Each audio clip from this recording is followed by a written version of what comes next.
Eder, Mac, Pallister. Sebastiano ha detto subito che non è suicidio, questo non è vero perché 2 giorni dopo ha detto dagli amici che è suicidio regalando tutte le cose di Liliana. Liliana non si sarebbe suicidata perché era una persona determinata, quando prendeva una decisione era quella e non gliela toglievi dalla testa.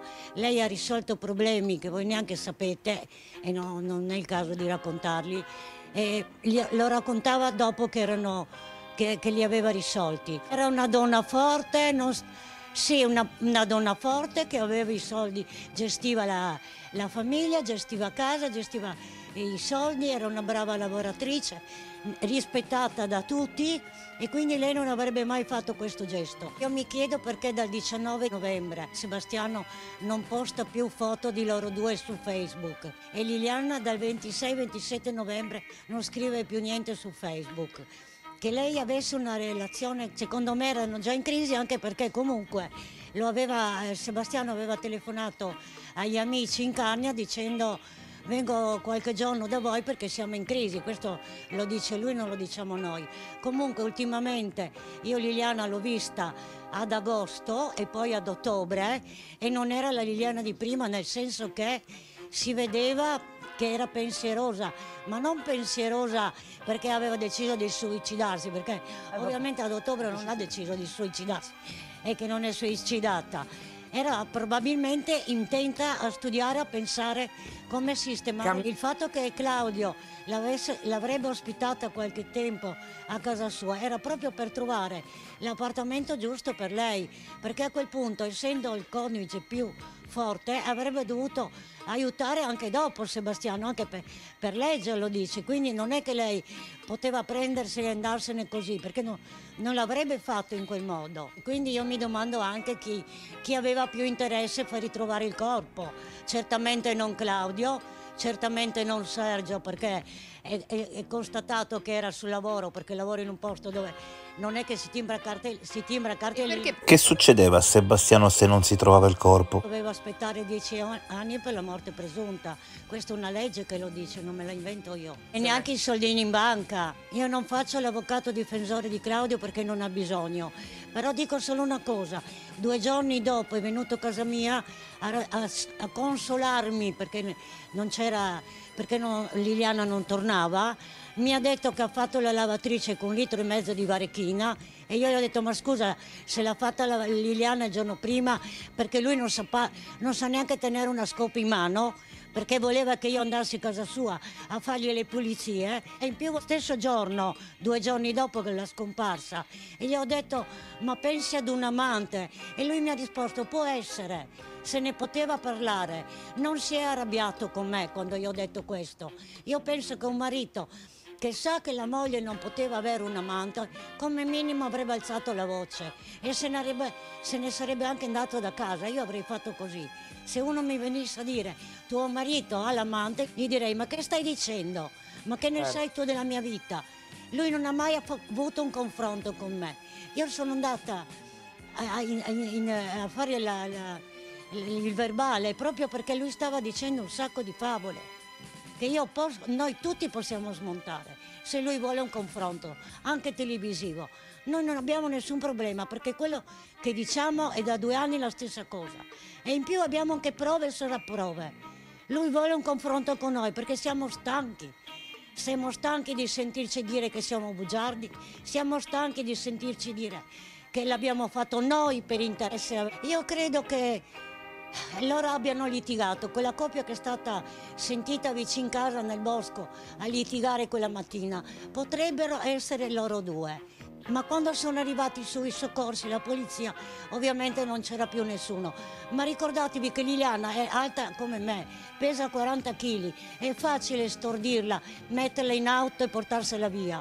I vetri della sua auto non si vedono. Poi 2 giorni dopo la scomparsa è andato alle terme.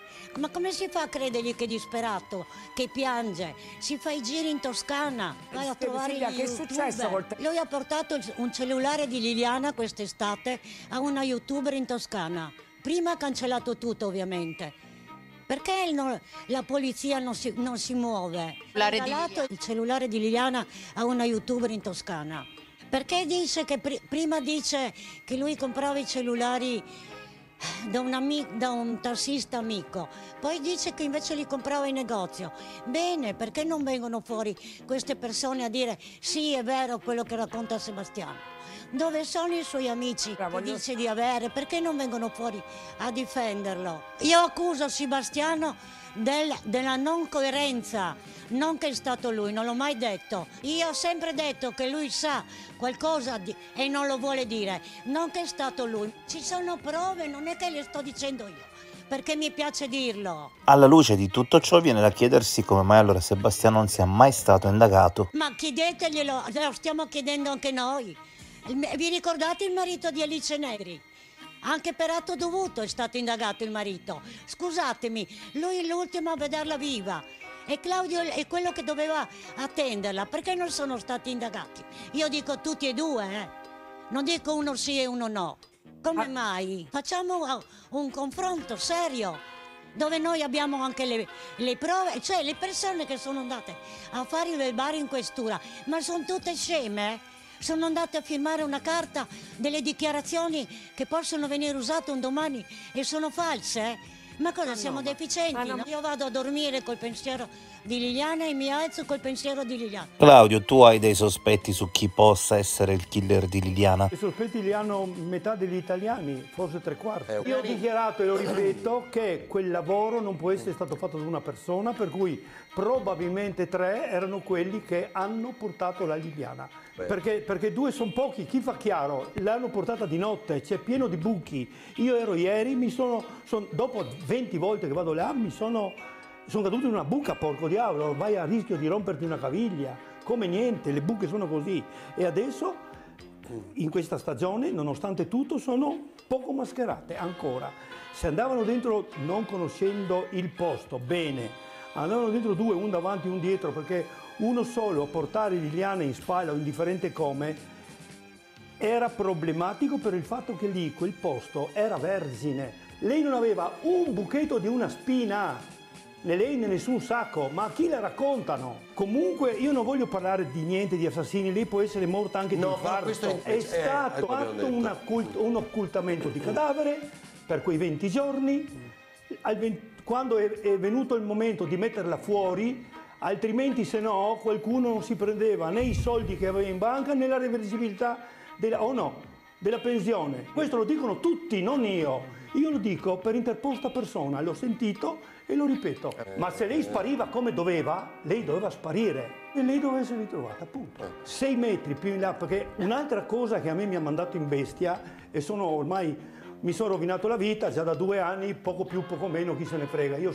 se crepavo ieri, avevo finito la mia vita, tranquillo, ma prima deve venire fuori la verità. Cosa è successo? Non lo sappiamo ancora. Io spero che la riesumazione del corpo di Liliana possa dare alla dottoressa Cattaneo delle risposte che noi aspettiamo con ansia, con dolore, con sofferenza. Proviamo a dimenticarci per un attimo tutto quello che sta succedendo. Qual è il tuo desiderio in questo momento? Mi auguro che tutta questa storia finisca, che io possa coronare il desiderio di Liliana. Appena avrò la possibilità chiederò il nulla osta per la cremazione di Liliana, poi le sue ceneri saranno sparse nel mare. È un giorno importante, particolare, perché quel giorno è stato trovato il corpo di Liliana chiuso in dei sacchetti, quasi come una spazzatura buttata nel bosco.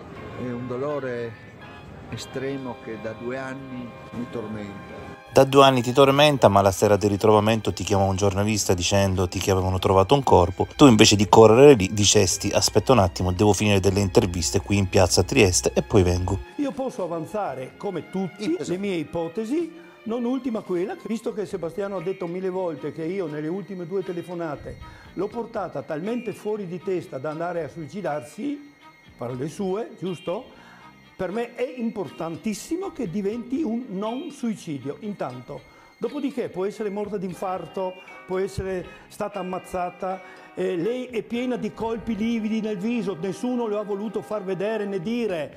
I suoi parenti stretti, io non avevo nessun diritto, ma la cugina e il fratello sì, avrebbero dovuto ribellarsi, perché lei non era grumi di carne che è andato sotto un treno. Io volevo vedere mia sorella, avevo diritto di vederla, non ho potuto vedere mia sorella, io parlo per bocca del fratello, per capirci, mi sarei accorto subito che è stata pestata, cosa che non è stata detta, e è stata pestata. Non è escluso che possa essere andata perfino in svenimento, per tutto quello che vogliamo, ma quei lividi sul viso non può esserseli fatta sbattendo contro tutti i alberi del poschetto, come ha detto la Kerja, ma non si vergogna. Il procuratore che ha in mano la cosa dice i lividi se gli sarà, scritto sui faldoni, non me la sono inventata, cavolaccio, che probabilmente se li fate sbattendo contro gli alberi del bosco, ma deve essere... Nel luogo in cui viene ritrovata Liliana, tu con lei eri mai stato? Io dico forse anche sì, ma ci sono passato più che essere stato. Forse, allora, in quel parco, non in quel parco, lassù io non c'ero mai stato, ho attraversato quel posto forse 2 volte nella vita, perché non ho mai usato l'uscita per andare via Alfonso Valerio. Viceversa, i primi 2 padiglioni in basso, via Sai 3 e l'altro, quello che avevano fatto i tamponi là, ecco, fino a là ci sono arrivato, per dire. Dopodiché, non è escluso che, adesso, io con il pulmino mio, con Lili a bordo, sono andato in 100 posti della nostra città. Forse qualche volta anche là dentro, ma l'ho attraversato più che fermarmici. Quindi ci sei passato col furgone a piedi? Mai. Io andavo a cercarla in giro per il Carso con Valero, con un mio carissimo amico e collega di lavoro da 40 anni, che conosce il Carso come o meglio di me, un camminatore anche. Abbiamo fatto la battuta, chiamiamola così, lasciato la macchina al cimitero di Basovizza, abbiamo pascolato tutti quei boschi che sono prima di Groppada e giù di là un paio d'ore, perché tutti i trosi potevano essere utili, sono posti dove si può andare in macchina anche, riesci ad andare in macchina a far camporella, motivo per cui poteva essere anche quello un posto in teoria utile aver buttato un sacco. Noi cercavamo un sacco nero. Il parco viene nominato soprattutto come posto dove non hanno mai guardato da salvo, perché c'erano notizie che le ricerche giravano in giro, ma quel posto da parte della polizia non è mai stato nominato. Io ho nominato quel posto la mattina del 5, esatto, quando chiamato in procura dall'ispettore, non c'era Barnard, che era le prime 2 volte, c'era la Ferrazzutti, una donna coccolissima, nata a Udine. Lei mi ha chiesto, io sapevo per bocca di Lilli e dopo anche per bocca di Gabriela e Salvatore, che loro con lei, con i cagnetti, erano andati un paio di volte anche attorno alla chiesa. Io quei posti li conosco a menadito, purtroppo, certo. Allora no, non sapevo neanche che c'era, bellissimo, quell'angolo dove crescono le rose, così che lei si è fatta una barca di foto. Chi erano i migliori conoscitori di quel luogo? Lei e Sebastiano sicuro, non quei posti, quel posto. Il pezzo che va dalla chiesa all'uscita, loro c'erano più volte all'anno a fare le foto con le rose. Con i vicini di casa ci andava con i cagnoletti, con i cagnetti che ne hanno 2. Il pezzo più bello è la chiesa consacrata. Il pezzo attorno alla chiesa consacrata,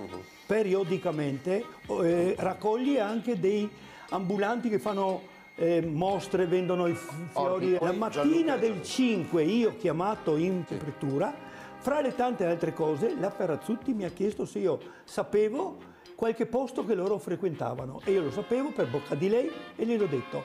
Uno, tra Citanova e il Canal di Lemme c'è Daila, andavano spessissimo a fare il bagno là perché lo facevano nudi, Daila.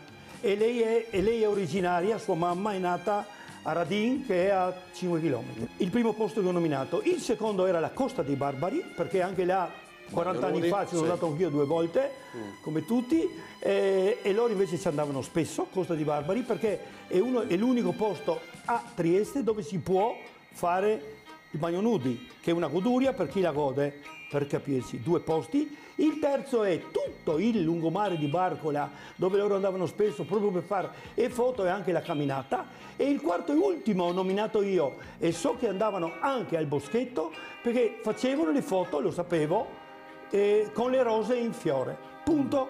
Così io ho nominato quel posto. abbandonando la tesi del suicidio, nessuno è andato in cerca di un omicidio eventuale. Non so se quanto è stato fatto di ricerche, è stato scritto tutto sul faldone, su quello che hanno fatto tutti i personaggi, io compreso, o per primo, come vogliamo, in quel giorno. Quando sei andata in procura hai raccontato tutto? Tutto quello che si riteneva opportuno e necessario sicuramente sì. Io non potevo andare là, guardi, ho sospetto su quello lì perché... Solo perché ipotesi, facciamola così, mettiamola ipotesi, è il marito che è l'unico che senza di lei ci guadagna. Magazzino e soffitta uguale, noi lì ci andavamo soprattutto, siccome sono di proprietà di uno, ecco che mi ha dato le chiavi e ci saremmo andati, non voglio dire x quante volte, ma in termini di tempo da gennaio-febbraio del 21 a luglio, agosto, quei posti non contavano più. A dicembre quel posto aveva significato zero. Per parlare di Sebastiano, io quel giorno, lui prima in un primo tempo ha detto che lei si era portata dietro la borsetta. Dichiarazione in polizia. Lui ha dichiarato, almeno così ho sentito, io non l'ho visto, non ero là, che lui ha dichiarato che lei si è allontanata da casa portandosi borsetta, telefoni, tutto, insomma chiavi di casa, eccetera. Dopodiché la borsetta è stata trovata a casa. Primo punto di domanda. Numero 2, Sebastiano, quando è arrivato a casa, io ho, perché c'è della gente a Roma che si interessa di questo caso e ha i movimenti di Sebastiano, misura minuto per minuto di quel suo famoso alibi perfetto, che perfetto tanto non è, perché ha spento il suo telefono per 3 ore. Il pomeriggio, la mattina io ho chiamato Lilli 2 volte e 2 volte ho mandato un messaggio WhatsApp, a differenza di mezze ore più o meno, perché ero in allarme rosso, io nero, non avrei mai pensato che è successo questo, ma sapevo che è successo qualcosa di serio, perché lei non ha mai mancato a un appuntamento, io qualche volta sì, ma lei no, giusto per capirci, se no, a meno che, guarda che sono impedito, non posso. Il fatto che io, il pomeriggio, quando lui era a casa, ho ripetuto le 2 chiamate a distanza di mezze ore e i 2 messaggi WhatsApp, sempre in cerca di lei, perché io cercavo il suo telefono di lei, che era là, per bocca di lui. Alle 14, c'ho l'orario qua se volete, alle 14 e qualcosa, lui risponde, io sono rimasto di sasso. Dopodiché non è escluso che anch'io ho quasi sobbalzato e tu, questi maledetti telefoni, li tocchi qua così, si è chiusa la telefonata.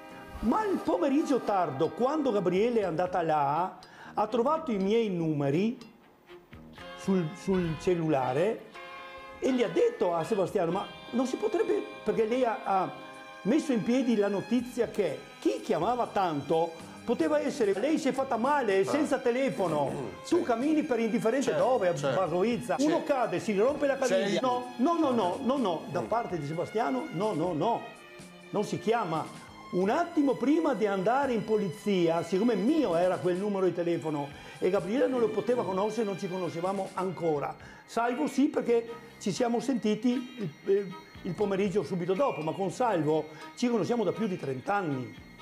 Suo figlio Patrick ha fatto tutta la vita con noi, per capirci. Lui ha fatto un cenno a Gabriela per confermare che quei numeri erano i miei. Quando sono andati, lei ha fatto la proposta di andare a fare la denuncia, lui no, giusto per parlare di Sebastiano. Un attimo prima di entrare in questura ha bloccato il mio numero. Perché? Perché correvo il rischio di chiamare io a quell'ora e il telefono là suona mentre loro sono tutti là. Un sospetto mi viene o no? Nomino Sebastiano come uno che sa cosa è successo. Lui dovrebbe dirci cosa è successo a Liliana. Sono convinto che lui lo sa. Cosa vi siete detti nella chiamata del 14 dicembre, quella breve della mattina? E le ultime parole, non mi ha detto niente di importante purtroppo, se no l'avrei già detto, anche se era chissà che cosa, per capirci, dopo che parlemo. Noi stavamo parlando da più di un mese del fatto che lei a pillole doveva mettere fuori la sua intenzione. Il giovedì era proprio il termine ultimo per dire che guarda, da domani non ci vediamo più, che è tutta un'altra cosa. Lei non voleva scappare, meglio sarebbe stato, purtroppo adesso lo dico, purtroppo Lilli, era meglio che scampaimo senza dire niente a nessuno e quando che tornavimo che contaimo tutto a tutti, come che era comunque nostra intenzione, perché nessuno sapeva niente, le mie figlie, qualche sentor, un paio di amici e forse anche mio fratello. Per tornare indietro al 15 dicembre io in pretura ho detto tutto quello che dovevo. Sono rimasto 3 ore, 2 ore e 3 quarti. Si vede che io ho immaginazione fervida. Detto a Covalero la nostra storia, quando l'ho portato a Monte Spaccate, se non mi ricordo, lui dice che era il 26, può essere. Mi e Covalero, lui parlavamo, perché mi ho telefonato a Covalero, non lui a me, te sa che Liliana eccetera eccetera. Ho detto, sì, ho sentito, perché beveva il caffè insieme quando ella andava a ciappare il 6 o 9, mi l'ho godito subito, sì, e anche la man, le due robe, le due foto, la man, che se vedi il segno benissimo della sinistra, della vera, e soprattutto il piede, mi ho detto, sto qua, ti giuro, la prima roba che mi viene a mente, perché intanto che vado ogni Barcolana, ma vado spesso a Montegrisa e giro l'attorno. Se un paio di tavolati carsici dove sta piovendo da 1 milione di anni e la pietra carsica che è formata da calcio e granito e il calcio con l'acqua si squaia e viene fuori una specie di spugna di pietra, come il suo talone. All'amico ho detto, porca puttana, e si è fatto di pietra come quel che ho visto là. E foto del tavolato, 200 metri prima, verso Opicina, perché il posto più bello per guardare la Barcolana è quello. E torno a Montegrisa è 2000 dell'ori, anche di più. E là dove sono messo in Tremona, perché per andare là non essere messo stuppato. Ho visto tutto il piede uguale e la suola, cioè la pianta. Liliana potrebbe essere stata messa in un frigorifero? Te tiri fuori tutto, te lo metti per terra, la sta nel mio, nel tuo, in quel di tutti.